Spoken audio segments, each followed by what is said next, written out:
Hello, and welcome to another fully live episode of Hacking with Friends. My name is Kody Kinsey. I'm a security researcher at Varonis, and today we have my fellow hacker and good friend Alex Lin here to help answer your hacker questions. Thank you very much to everyone who's joined us in the chat, and if you're seeing this later and you have a question, make sure to leave it on the YouTube channel, or you could even just send it to me via Twitter, and we will make sure to answer it on our next live session. Alex, thank you for joining us today. Of course. So we have been putting out a lot of content on Hack5, and a lot of the questions that we're going to be answering today come from those videos. So if you haven't seen them, I put out a video on, if we switch over to my screen, bypassing brute force protection with Burp Suite. So portswigger.net has a bunch of really awesome interactive labs where they spin up a real vulnerable web application that you can just attack for free. And I did a really fun guide on how you can go through and learn how to use their tool, Burp Suite, in order to bypass the brute force protection that's built into this lab.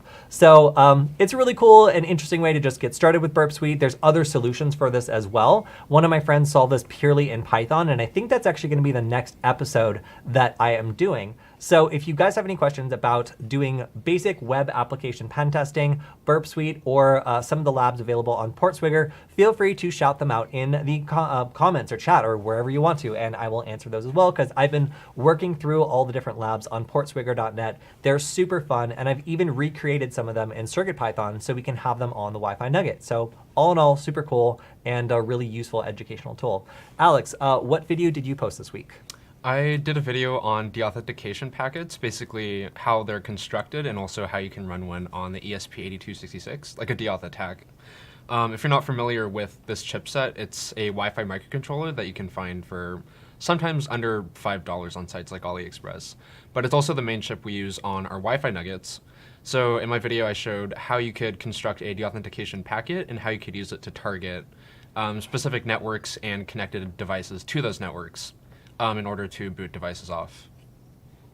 Yeah, so if you have any questions about this, then you can go ahead and ask them in the chat, and we will answer them live. And we'll also be going through some of the questions that we have accrued. And then just looking live in the chat, it's good to see everyone. Also, congratulations, everyone, to Kyle for using Arch, by the way. Kyle, hey. Congratulations, an Nice. Arch user. Wow. Did he so announce rare that in to the see. chat? Oh, I yeah, didn't it was see the that. first comment that I saw. Impressive. So apparently he uses Monjero, which I do as well, but he's loaded all the Black Arch stuff, and just be prepared for that to eventually destroy your system by eventually having a bunch of dependency problems. But in the short term, it's a lot of fun, and it's how I have my system set up, so enjoy. It's an excellent choice. You're doing Monjaro on a Raspberry Pi, right? Yeah. So I'm using the Raspberry Pi 400 to just basically listen to one Portuguese hip-hop station forever. And that's its only job, that's all it does, and it runs Arch. So a lot in common, you and me, Kyle. Also good to see Zam, of course, as always, 8-Bit Oni, and everybody else in the chat. If you have any questions, then feel free to drop them in. Hey, we have a suggestion. What's that? From 8-Bit Oni. They want to see OWASP Zap used as well. Yes. You've been messing around with Yeah. So, all right, let me give you guys the details on this. So I've been reaching out to Portswigger for 2 weeks now. And originally I signed up for a Burp Suite Pro license, which, it's free to evaluate, so they say. So I signed up for it, and they were just like, denied. I was like, why? Like, I just want to make a video about this. Like, don't you guys want other people to know about, like Burp Suite? Like, isn't that your thing? So finally they came back and they're like, fine. And they approved it. And I was like, okay, cool. And then I made the video and I was like, hey, can I submit this as a community solution so other people can see it that are going through your academy? I think I might explain it a little better, more succinctly.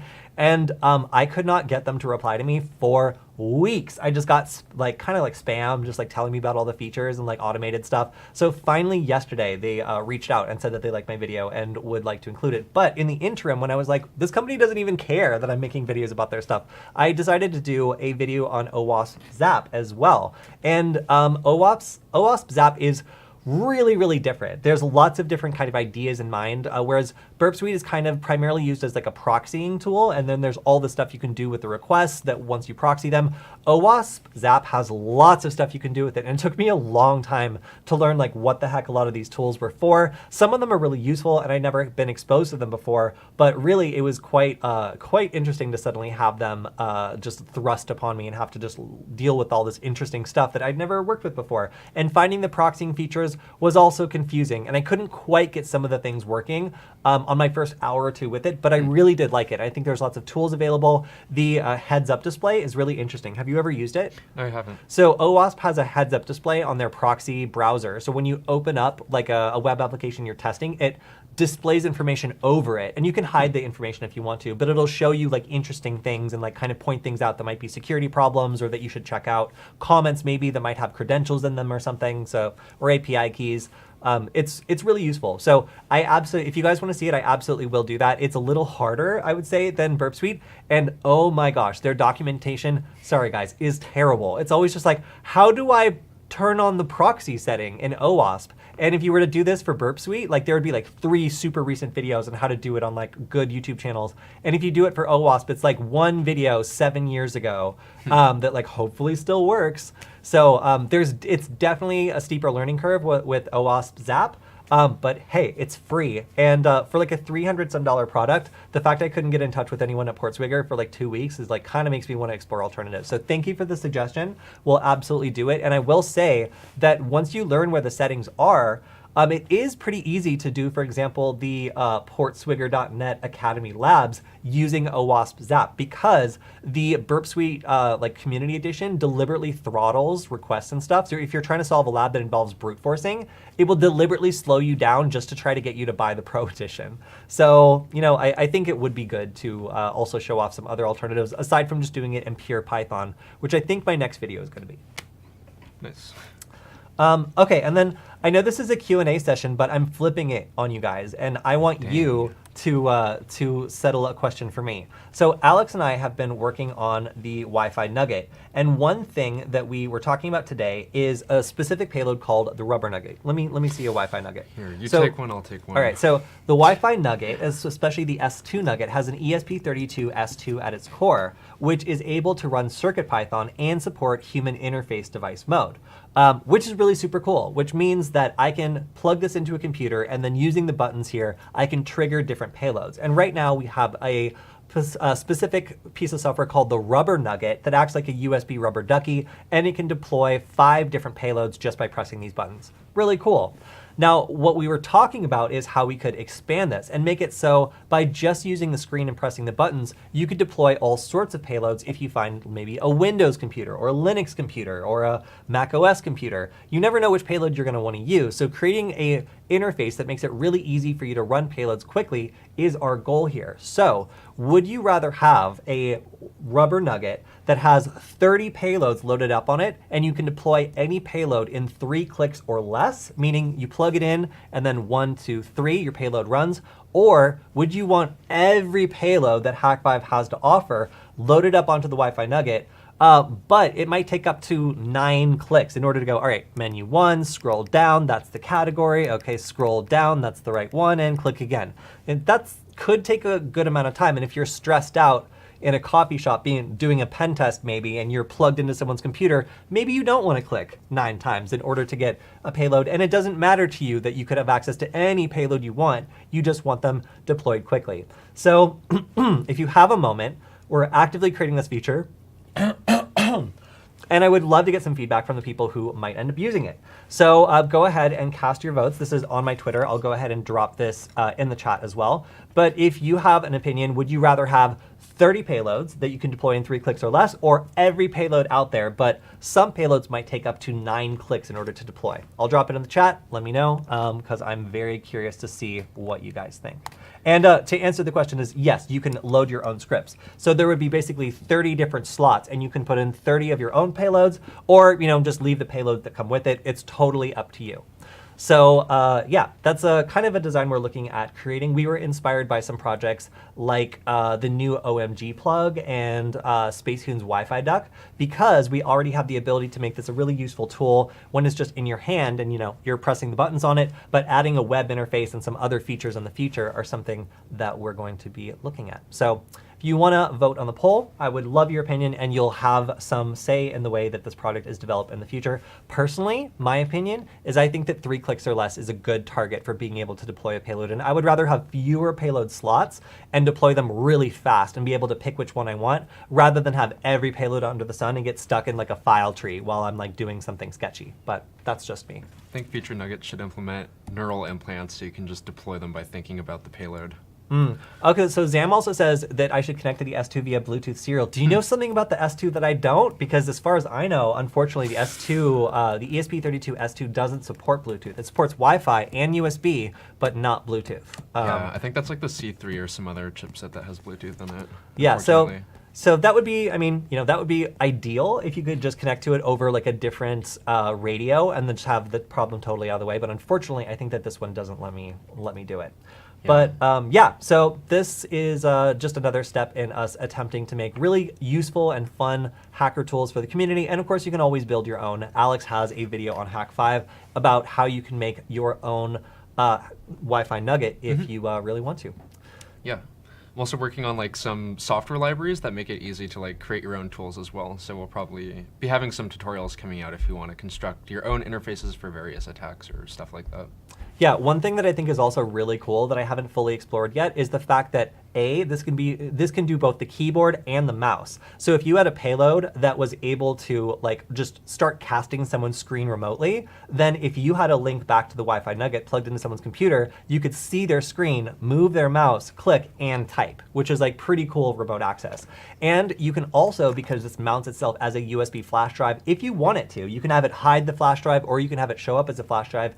You can either exfiltrate data onto it, so you can like steal a bunch of credentials and just put them on the flash drive so you're not doing anything over a network, or you could go ahead and have malware or some script or something on the USB drive and then move it over to your victim computer so you don't have to download your own malware. Either way, pretty cool, and some interesting features we're looking at packing into the next version of the Rubber Nugget. So thank you to everyone in the chat too. It looks like most people are agreeing that 30 payloads is pretty much as many as you would need for just about any scenario, and you can swap them out to really be geared towards whatever you want. So having every single payload in Hack5's arsenal is cool, but probably a little overwhelming for actually doing field work, which is really what this device is intended for. Thank you, everyone. We really appreciate that because you know, when we're tossing over these features, we really want to know what people want, not just what's easy for us to do. So thank you very much.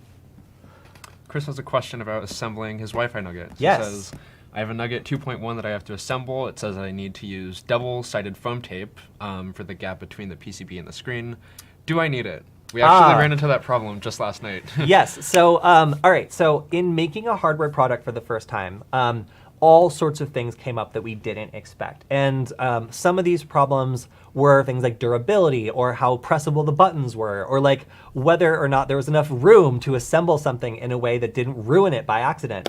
And we got most of those things figured out. But the one thing that we kind of had to improvise on is these screen modules. So these screen modules are soldered on with 4 pins, and they're actually their own printed circuit board. So they sit just kind of parallel to the Wi-Fi Nugget circuit board. And if you press on them, they will bend down like this, and the very sensitive kind of or fragile glass end of them can be damaged. So our way of protecting the back of this and making sure they don't actually cause a short circuit with pressing down on pins or something is to put a little piece of foam inside. So if you're assembling this yourself, you can kind of assess the risk here. If you're not worried about pressure on the board possibly causing an issue with like a short or something pressing against pins behind, then you're probably fine. But for durability's sake and just to make sure that it's padded properly and it is not constantly riding like silicone on metal, we like to put a little piece of foam tape or something in there in order to insulate it. But you can be pretty creative.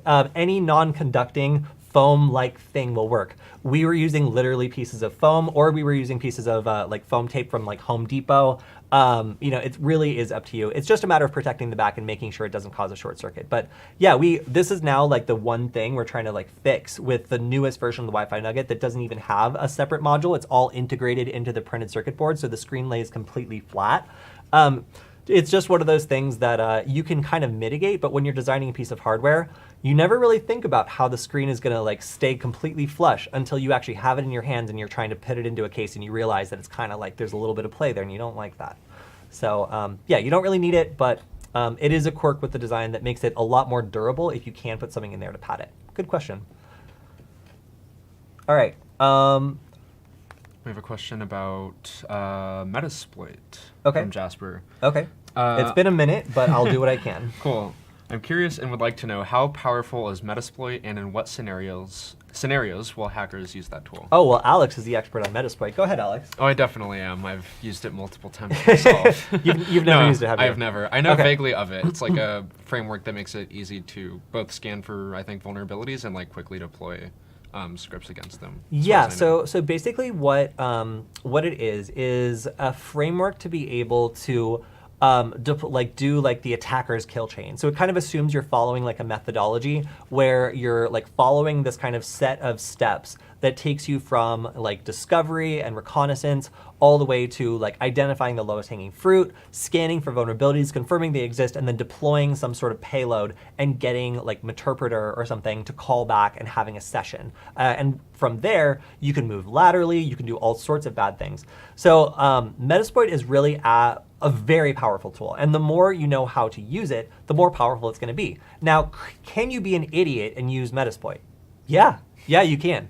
If you are kind of an idiot, like, and you don't really care about learning much more about cybersecurity, you just want to learn steps A through Z and be able to go through a pen test by just kind of going by the book, Metasploit's actually kind of great, because if you're methodical, you can use it to get really great results on a target and be able to just kind of work through the steps and get a pretty good result every time, or at least give a serviceable penetration test.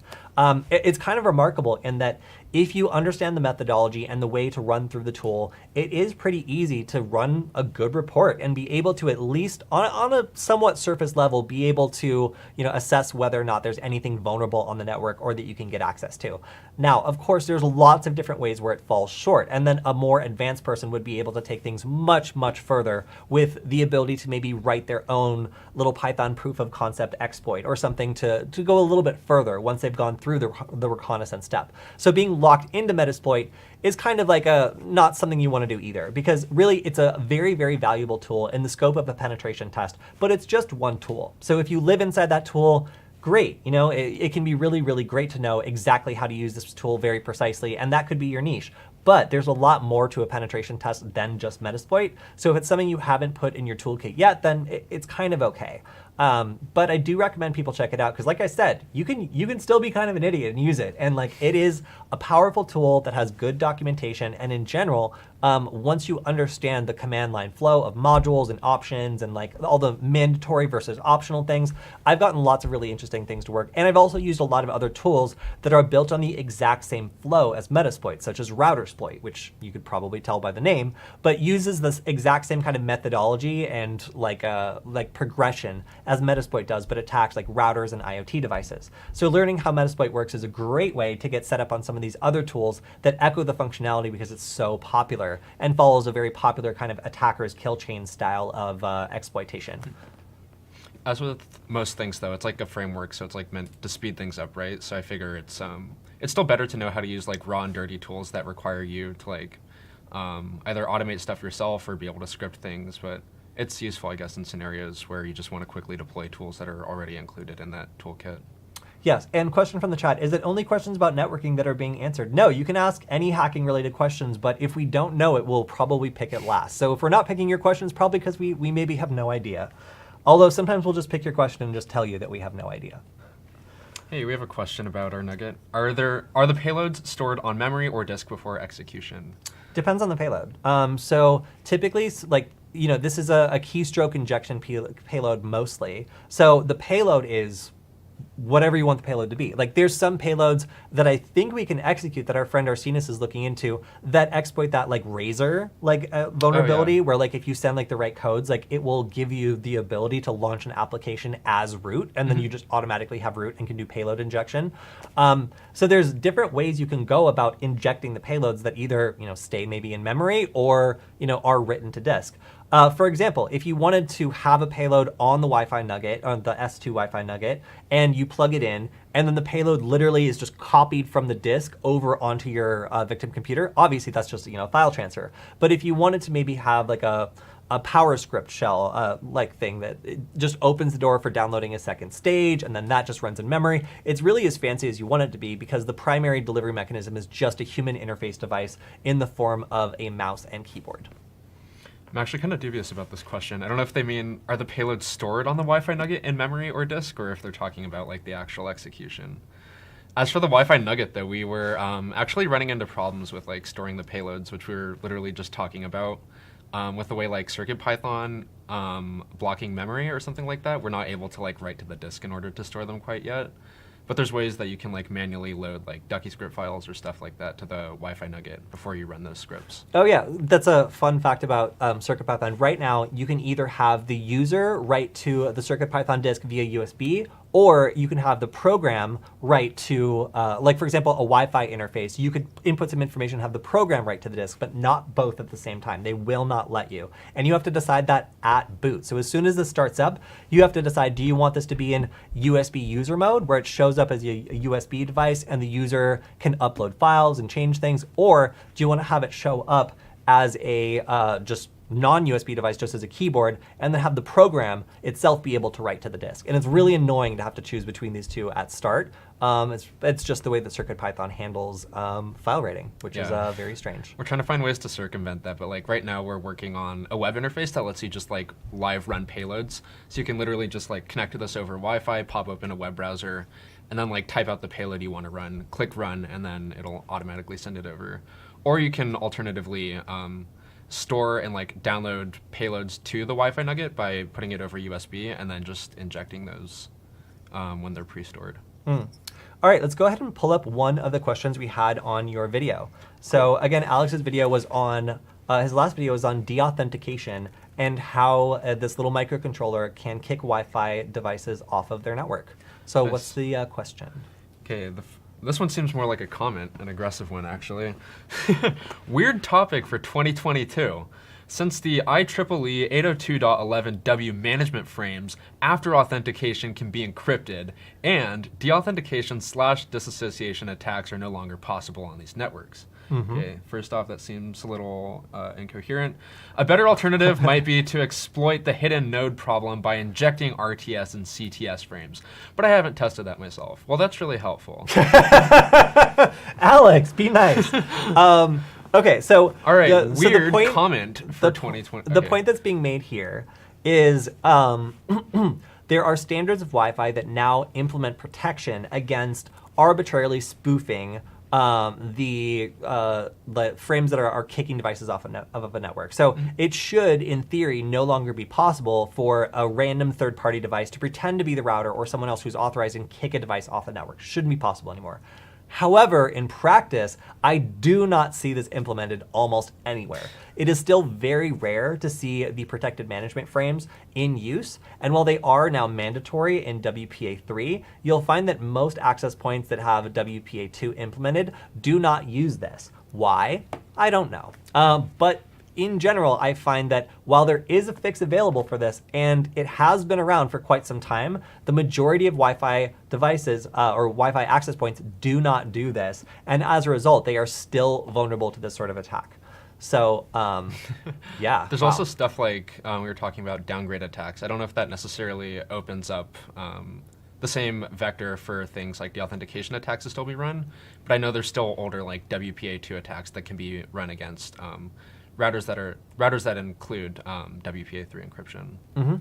Yeah, so even if you do have protection against this, there's still ways to downgrade this to the point that it's just using WPA2. So that's probably the primary route of attack against this sort of thing. Now, it is interesting to note that there are attacks that will still work, even though the management frames are protected. And one of these is changing the beacon frames to have malicious information in them. So there are some attacks where if you change the advertisement for a network to say that it is incredibly slow, that basically you have to send data at a very, very, very, very slow rate, or it tells any device connecting to it that it has to wait an exceptionally long time to make sure nobody else is broadcasting before broadcasting itself. Either one of these will actually soft jam a network and make it so that the device that's being targeted by these malicious beacon frames isn't really able to transmit or doesn't transmit at all. So there's other ways of achieving this effect without using these deauthentication frames, which are being kind of more locked down.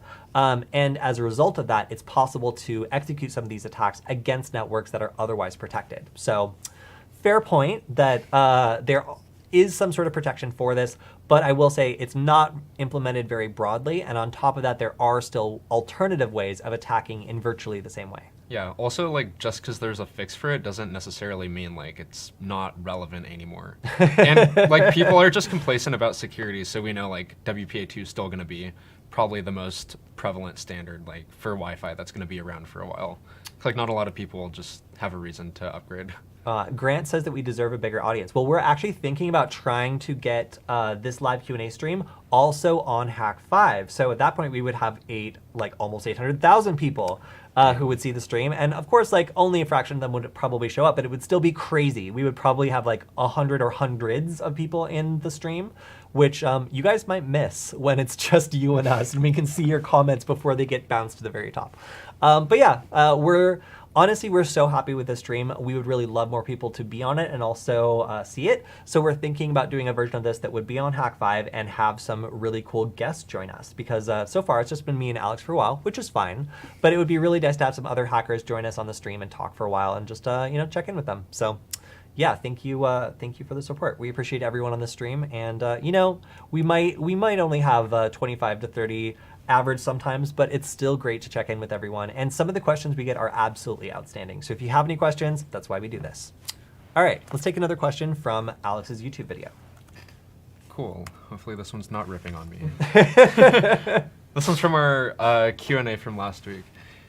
You must show Alex IRC if he's never used it. Bring it up and show him some history and feel old. Also, I think high-level videos for beginners sound perfect. You have to start somewhere. So too much technical talk can discourage people looking to get into it. Yes. Yeah, that is something that we've been trying to look into doing more of. Like, oftentimes a lot of people come to these videos for entertainment more than they do for education. So balancing things between being like fun, high-level overviews that show all the cool parts with a little bit of the technical stuff has been kind of our niche for a while. And we're looking at trying to be, more entertaining and more appealing to a broad range of people who might not consider themselves qualified to follow along with these projects, but still want to see how they work and see what the result is. So we'll take a look. Cool. This question, Wi-Fi Nugget related.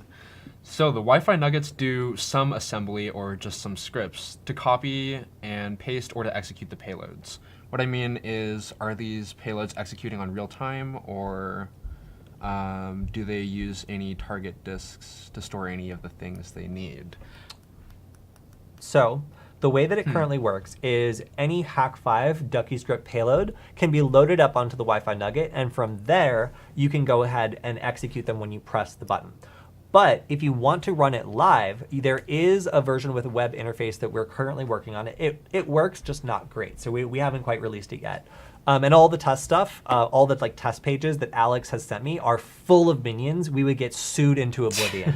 So we cannot, for legal reasons, we cannot release the prototype yet. But there is a version that has a web interface and allows you to type and run payloads live if you want to. So the answer is it will store payloads onto the disk and run them, or you can connect over Wi-Fi and run them, just so that you have the ease and convenience of being able to switch up a payload if you encounter a device that you weren't expecting, like some weird old operating system. Let's say you run into a Temple OS system. Oh no, I didn't load up any of my Temple OS exploits. Well, fortunately, since you know Temple OS so well, you can quickly write one and then run it from the web interface, even if you haven't pre-programmed this to do it. Oh yeah, I think that's what they were getting at with that question. Like, you can do both live payload deploying, and you can also just run pre-stored ones from the Nugget. Oh, I see some talk about cryptozoology. Are people asking where Michael is? Well, Michael is currently running our stream, and yes, in his spare time, he's still hunting the great Bigfoot and Nessie. We hear about it a lot. What's your favorite fox hunting antennas? I know you have a ton of crazy antennas. Ah, yes. So fox hunting, can you define fox hunting? It's basically tracking down or pinpointing a specific device or thing or something like that. In the context of Wi-Fi, I guess it'd be just like hunting down the location of something like a router or a phone or some other device that's emitting signal. Yeah, so I have, as Alex pointed out, a variety of different tools for this. But back in the day, I worked on the Andromeda deauthor, which has the ability to mount a directional antenna. And that was really cool. The primary goal of that project was to be able to have like a long range / directional version of the Wi-Fi deauthor that allowed you to track down individual devices. I believe Alex also is in the process of implementing something in the Nugget Defender that he's working on that allows you to hunt down devices too, but in an omnidirectional fashion. So the difference between this is if you have a directional antenna, it's like a flashlight for the reception of the signal. So you can kind of go around like this and look to see spikes in the signal when it's pointed in a specific direction and then just kind of walk towards it to find the source of a signal. Like maybe your neighbor using your Wi-Fi without permission and you detect that there's a new client, but you don't have a device that's that manufacturer. So then you go around like this and you find, the signal's only strong when I point it in the direction of my neighbor's wall. Interesting. So the opposite of this, of a directional antenna would be an omnidirectional antenna, like is on the Wi-Fi Nugget. It's like a little PCB mounted antenna in the back that has about equal reception all the way around it. So the way you would find a device with this would be to literally walk around and play hot and cold. And you would just notice as you get closer to your neighbor's wall, the signal would get stronger and stronger and stronger. It still works, but it takes a little bit longer because you can't stand there and like kind of wheel around like a radar dish and try to see where the spike is. So if you're using a Linux device like a Raspberry Pi or something like that, then we have successfully used a bunch of different Alpha Wireless or Panda Wireless network adapters combined with either a flat panel antenna, and that's actually my preferred one for if I'm doing this in a mobile basis, because I could hook up a little flat panel antenna, go around like this, and it's really easy to use. It's not quite as specific as like a Yogi antenna, but it looks a lot less suspicious and it's a lot less bulky. So my second favorite would be if being suspicious doesn't matter, then the simple Wi-Fi Yogi antenna that's in like a clear, like kind of like weatherproof can is awesome. They're designed for outdoor use. They're really rugged and they are dual band, so 5 gigahertz and 2.4 gigahertz. So you can hunt down any sort of Wi-Fi device, but it's big, it's like this big. So we have a Hack 5 video of us walking around using it to track down a signal, and it's like really big. It's like it looks like you're working for like the NSA trying to like find a spy or something. So like you'll definitely attract attention doing this, but it's really powerful and it will give you a very precise location. Now, if you're like searching like the woods, like from the top of a mountain for a signal, then I can highly recommend the parabolic giant cage antenna from Alpha Wireless, which they sent to me, and I am amazed by. We did an episode on hacking Wi-Fi long distance, and I was just sitting in a cemetery, just probing the security of Wi-Fi networks like 4 miles away on an opposing hillside. So very powerful, extremely directional, and great if you really have to hunt down a signal over a massive area. So that's a pretty good range of different antennas you could get. Again, I really like the small kind of like rectangular panel antennas are a pretty good alternative for just like a really powerful omnidirectional one. Because if you just want an omnidirectional one, it's going to give you a general range of everything around you, not in any particular direction, and you're going to have to do some walking. But if you don't mind, then it works just as well. It just takes longer. You can also do cool stuff once you implement like GPS with an omnidirectional one, like trilateration, which is like more precise, like if you want to just walk around with an omnidirectional one, which I've actually done on a ESP8266, the same one on the Wi-Fi Nugget. And also, I guess tangentially related, someone asked if the Wi-Fi Nugget has an option for an external antenna. We could use like the D1 Pro model, like the current Nuggets the current model of ESP that we're using doesn't have an external antenna, but they have one in the same form factor that you can just drop onto your Wi-Fi Nugget. I voted against this. I vote for it. It's pretty cool. Okay, minus the part where you have to like swap out a resistor. And that's why I voted against it. Sorry, go on. I'll explain the caveat. But yeah, basically the module we're using, which is called the D1 Mini, it's just the form factor of this ESP, comes in a different form factor where it has a UFL antenna. So you could essentially just mount on some of the other types that we talked about, like a directional antenna, a Yogi antenna, stuff like that. and use it to get longer range. Let's take a look at my screen. But So this is what Alex is talking about. So on the D1 Mini Pro, there is an option to basically mount this little adapter that lets you plug in. This is obviously an omnidirectional antenna because it looks like a stick, but you could just screw on a panel antenna. Here's the problem. Here's the problem. If you just took this stock, the way that it comes from the factory, and you screwed on, you put on the little adapter and then you screwed on an antenna, it wouldn't work. You know why? Because there's a tiny, tiny, tiny, tiny little grain of sand sized resistor that needs to be swapped like a switch from one position to the other. It can either use the internal ceramic antenna or that tiny, tiny little resistor can be switched over to use the UFL one. Yeah, it's a UFL? pain. Yeah. So the fact that you have to use like tweezers and like a heat gun or something to like move this tiny little thing over is a nightmare because you can't just swap between one and the other. So it's either you have like this external one or you do some surgery and you get the other one. And that drove me crazy because honestly, I hate that. It is so annoying. So honestly, like an argument between, well, not an argument, a discussion between me and Stefan about how do we fix this? I think almost 2 years ago, we were talking about like, how exactly can we like fix this weird problem with taking the microcontroller and adding on a directional antenna? Because people want to do it. It's really cool. And our solution to that was at the time, the Andromeda deauthor. Unfortunately, we sold our last one a while ago. But if you guys are really interested in this, it is something we could work into like an expansion board or something else with the Nugget. It's just, the implementation is so clumsy and it seems easy, and explaining this to a beginner is like, okay, I know that this thing is there and ready to be plugged into, but it will not work until you do surface mount soldering. Like, when you say surface mount soldering to a beginner, their enthusiasm for a project rapidly dims. As soon as they realize that they're going to be getting in there and maybe burning. I just burned myself last night, right here, from soldering. It's dangerous, So like a beginner who doesn't want to... leave soldering to the professionals. You don't want to end up burning yourself. Okay, I don't need to be roasted on the show for my soldering skills. Yeah, your hand's already roasted enough. Yeah, but if you don't want to lose, get like a second degree burn, then yeah, maybe you don't want to do that. So that's why it sounds too good to be true almost to like have one that could be just swapped back and forth. But because you get so much signal loss if you have both connected at the same time, the manufacturers decided that the best way of solving this is like a microscopic little resistor, which can I say I hate. It's honestly such a pain. Like, I'm pretty sure a switch would have worked equally fine if they're just going to use like a raw 0 ohm resistor just to sit in place there. Yeah. It's kind of ridiculous. Yeah, so I'm trying to pull up an even more detailed picture. Okay, oh yeah, you can see that. Here we go. So let's switch over to my screen one last time and let's see if we can see that dastardly little resistor.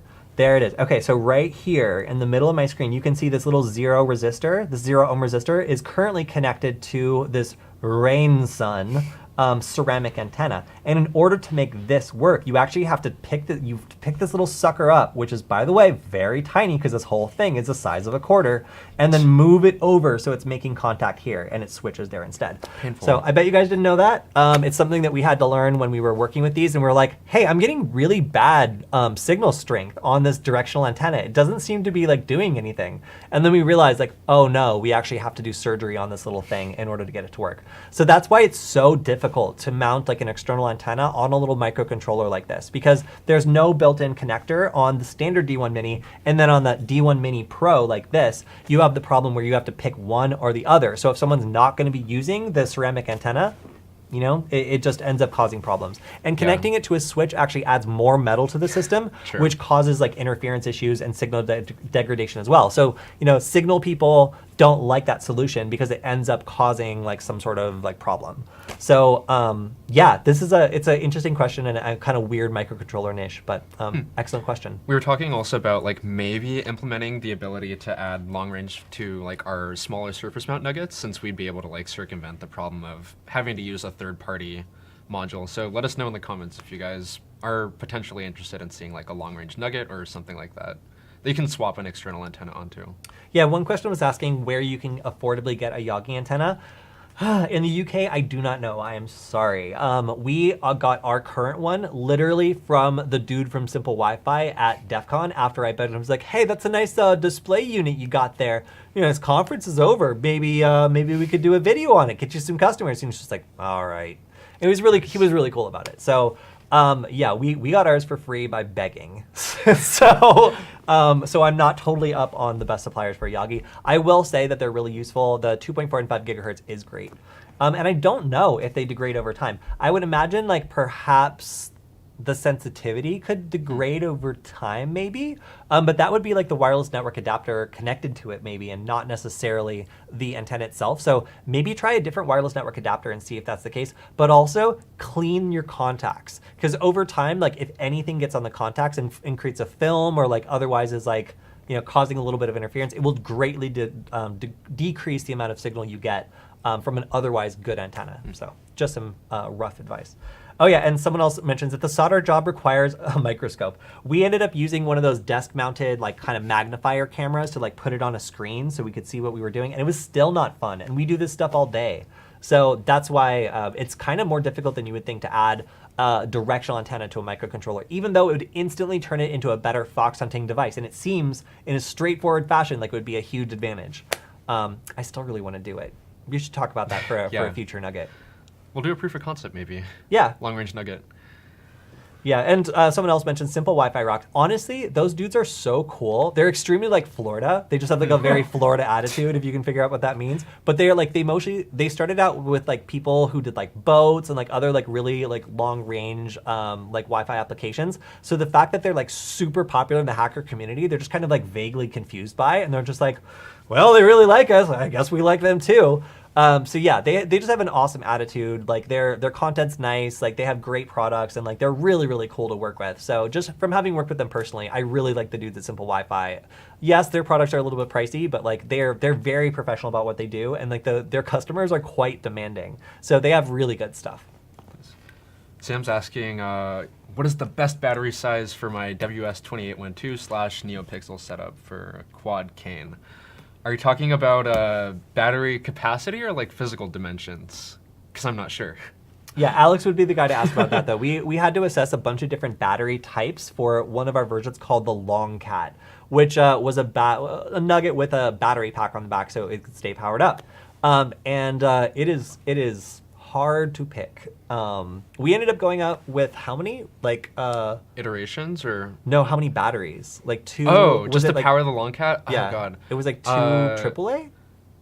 No, shoot. We ended up using a connector that fit like both LiPo batteries, like LiPo cells that come in the form factor of like cylinders, and also AA batteries, I think. So it was really confusing because we had to implement like a switching circuit that compensated both for the voltage of 2 AA batteries, I forget, in serial or parallel, one or the other, and then also compensate for the voltage of a single LiPo cell that was like emitting 3.7 volts versus 1.8. It was ridiculous. A very crazy design indeed. I'm trying to add batteries. That. Trying to add batteries to anything is complicated and annoying. But so yeah, it looks like Zam was looking for physical dimensions of fitting it in the rod of the cane. Like there's my favorite battery we found in that whole hunt is that there's like a form factor of battery that's just like a AA that's just a LiPo. So like it's crazy because it's twice the voltage of a normal of like a normal one. So when you use them in a traditional like application, you have to use one dummy battery with no voltage and then that one too to space it out. But you could also just use a single one in one of your projects. They're easy form factor. There's lots of connectors available. Like that's my go-to for like if I need power for a project and I want like a standard size battery with lots of connectors and stuff attached. So like AA style LiPo is for me. Yeah, like usually there's 2 form factors of LiPo batteries you can get. You can get like either the cylinder shaped or the square ones. I'd probably recommend for this project like one of the cylinder ones. 18650 probably would work best, or something like 14500, which is the roughly AAA or AA, I forget which size it is, ones that we ended up using. Yeah, Ian also says that we could potentially snip the resistor and just bridge the other pads with a big solder blob, which would totally work. I mean, like, what is a 0 ohm resistor other than basically just a wire? Like, but my understanding from talking to some of the like fancier like radio people is that if you use a switch, it simply has too much metal in it, and as soon as you like add the switch to the circuit, it ends up like messing up your reception and making it substantially worse. I've heard many times that radio stuff is black magic, and I should just stay out of it. Yeah, so I've just heard that like the obvious solution of adding a switch comes with some sort of like Wi-Fi trade-off that makes the overall performance and reception much, much worse than just using a zero ohm resistor. I'm just reporting the news here. I don't totally understand it myself, but something about having that much metal in the system, aside from just what you mean to be receiving, can end up causing interference and messing up your signal. I didn't actually think about that it's actually passing signal through that, but yeah, that makes sense. Yeah, because it turns out the switch acts as like a receiver too, and like having two receivers ends up like messing with the power and like other stuff. So yeah, I did not know that, but that's why I was just like, yeah, just use a switch, and they're like, no, it doesn't work. Oh no, 18650s are too thick. Yeah, maybe try 14500 then. It's a little bit smaller, 4 millimeters to be precise, I think. All right, let's take another question from your video. And Cool. We're getting up on our last 10 minutes. I have to say, I really enjoy the energy in the chat today. So if you guys have any other questions, then feel free to drop them. We've got 10 minutes, but don't worry. If your question doesn't get answered, you can always leave them as a comment on this video, and we will make sure to answer them next time. Next time. Time traveler. Yeah. All right, Alex. Cool. Someone asks, where can I see the Burp Suite videos you did? This is from last week's Q&A. Cody, yes. where can they see your Burp Suite video? Well, if you want to see my Burp Suite video, Cody's you a can real go pro to, burper. No. I'm Burp sorry. Sweeter. I'm sorry. That is not what we call ourselves. So if you switch over to my screen, hey, look at that. I'm on Hack 5. And if I go over to the 1, 2, 3, 4th video, you can see bypassing brute force protection with Burp Suite. And of course, I'll drop this in the chat as well. Yeah, got pretty good reception. There's a couple people incredulous that like this wouldn't work on like every single thing that they are trying to use this on. So like, no, you can't brute force like your girlfriend's like farmers only account like with this. I'm sorry. But and no, you can't bypass Gmail brute force protection with this either. Nice. But it is a great start. So let me go ahead and drop this in the chat, and you guys will be able to follow along and yeah, learn about Burp Suite as well, because it is a really great tool. Just not the community edition when you have to do really long brute forcing things, because the fact that it's like crippled and slowed down just makes me want to use OWASP Zap. It's because it is a little bit more confusing, but it does do the same thing in a lot of regards. All right, next question. Cool. This one was on one of our video cutouts called "Why It's a Bad Time to Be a Computer in Ukraine." Oh yeah, I came up with that title, by the way. I hope you guys Nice. liked it. I like it. It's spicy. It's just like generally a bad time to be a computer in the world. Someone asks, do they not back up? Wait, do they not do backup? Okay. Oh yeah. Yeah. So yes, a lot of these places probably did do backups, but it's also so. Do you remember what double exploitation is? Yeah. Do you What want me is to it? explain it? Yeah. Yeah. So it's basically first when an attacker encrypts your files, but then also steals them and uses them basically as blackmail, or maybe deletes them or something like that. Exactly. So like in some cases, like that might have been done, but a lot of cases, like these will have different types of lateral movement that allows hackers to find the location of backups and maybe poison them in advance, or locate them and make sure they have write access before springing their attack. So I mean, yeah, some of these places will probably have done backups. Some of them probably got unlucky and had their backups hit too. But, you know, a fair amount of them probably don't do backups and, you know, weren't really prepared for this because they're too focused on whatever their primary business is. It's really easy to forget about data security until you get hit. So if some of these businesses hadn't been hit before, then they probably weren't doing backups because they just didn't think it was necessary. There's also just like stuff you don't want leaked, and there's not really anything you can do about that with just having backups, I guess. Yeah, exactly. So if somebody hits you and then they threaten to like, you know, do an exploitation attack, then like, you know, it doesn't really help that you have backup. So attackers have multiple different options for how they get money from a breach. Encrypting everything isn't the only one. Maybe like, you know, you have backups, but you really don't want that data to leak. They could still get money from you even if you do have backups. Although in the case of a lot of the attacks in Ukraine, it looked like they were wipers as opposed to real ransomware attacks. Wipers just destroy everything, and there's no possible way that it could be recovered. And if I remember correctly from the news story we did earlier, this was just overwritten data. It wasn't like they didn't take the data and like encrypt it into something that you could decrypt. They literally just overwrote the existing data with nonsense. Which means the data is unrecoverable and destroyed as soon as the malware is deployed. Damn. He's really pushing us with this Coral AI microcontroller. Are you ever going to comment on that new Coral AI microcontroller? Yeah, what does it do? If you send us one, maybe. Yeah, what does it do again? Alex. It does AI stuff. Basically, you can set it in line with like microcontrollers and have it process stuff like machine vision or other AI-based stuff. It's basically like a tiny okay, wait, I was corrected last time. It's a TPU. But you could use it for processing basically machine learning stuff at a very low level. And I was talking about using it possibly for password cracking, because that's initially why I learned about this microcontroller. I wanted to use it for like very low cost password cracking. Ah, look at that. Somebody just backed up their files because of us frightening them. Nice. Feels good to have an impact in the security community. Happy to help. Do we want to take another question? Yeah, let's take another question. Cool. Yeah. This one was on hackers react to the official 2022 Olympic Games app. If the Chinese just had allowed a CIA backdoor in the app, then everything would have been great and secured. Yeah, of course. Cool. Like, the U.S. government wants to be in charge of all security and encryption. So, yeah. And someone else comments, sounds like a state-run app.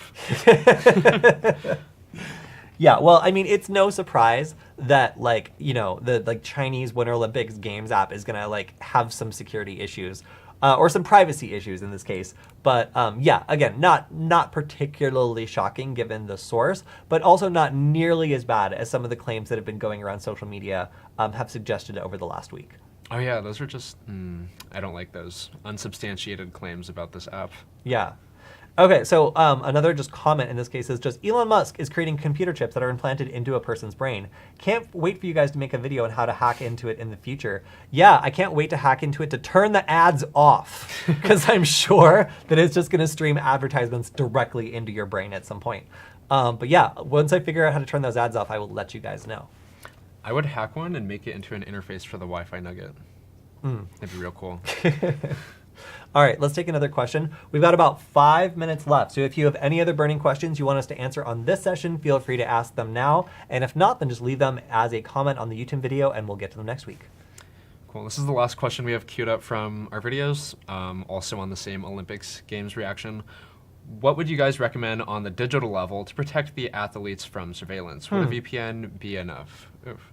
No, a VPN would not be Definitely not. enough, because if this app is snooping on you, it's going to use the VPN to just report all the data. So here's one thing. I looked through some of the permissions it was requesting, and one of them was the Wi-Fi networks around you. And currently, there's several commercially available APIs where you can just send that information and get the exact location of where that person is. So this app already knows where you are without even requesting location permissions, even though it does that too, and it gets your GPS location as well. So is using a VPN going to protect you against this device gathering information about you? No, no, it's not. It's basically just going to be the route through which the device delivers information about you. In order to protect against this sort of thing, I would get a burner phone. I would not do anything else on that phone other than official Olympic stuff that I have to. And I would try to keep that phone away from the rest of my devices. That's what I would do. And I would also probably install some proxy and privacy features that would allow me to maybe block certain connections or look at the data that was passing through it, just to get at least alerts if it starts passing new data or does things like turn on the camera or other stuff that I don't want it to do. Those would be the options I would take a look at. I would put it in a Faraday cage. But also, yeah, a VPN only provides some level of protection against your ISP snooping on your traffic. It wouldn't necessarily stop this app from gathering intelligence on your data or whatever, but yeah, that's probably the best you could do to prevent being snooped on. Yeah, so also, Zam commented new hoodies. Yeah, we got new hoodies. I'm not wearing mine today because it's not that cold. But yeah, we got new hoodies from Verona's Ransomware, which is kind of cool. But also, we're thinking about making our own hoodies and our own stuff. One compound word, cat boys. Yes. Yeah, so we'll see how that goes. But if you would buy our hoodies, let us know and we'll start making some because we've already got a theme. So yeah, it's gonna be Wi-Fi. And Nugget. we have a mascot. Yeah, your son. Oh yes, we do. Yeah, my Nugget. All right, bring him on the show sometime. I have tried and I got scratches and rejected. He has never worked with animals or children, especially my son. All All right. I think that that's all the time we have for today, although I really do like the idea about the West Hollywood Hacker hoodie. Stay tuned for more ideas. If you guys have any other ideas for things we should make, please let us know, because we appreciate these ideas. And if you didn't already, make sure to vote and let us know which version of that USB rubber ducky script implementation you like better. Either every single script imaginable, or just 30 scripts, but 3 clicks or less to deploy them. Or if you want to see a long-range Nugget. Or if you want to see a long-range Nugget. That'd be Although real that cool. one will be a little bit difficult to implement and probably take a little bit more time too. Yeah. Someone else says Cat Fancy. Yes, that was my favorite magazine. Okay, that's all the time we have today. Thank you everyone for joining us in the chat. It was very lively. And if you didn't get your question answered, make sure to go to the Security Forward, that's SecurityFWD channel, and leave a comment there. You can also check out some more great Varonis content on the brand page, where our sometimes co-host Killian does his threat update. And we will see you all next time. Thanks, Alex. Of course. Bye.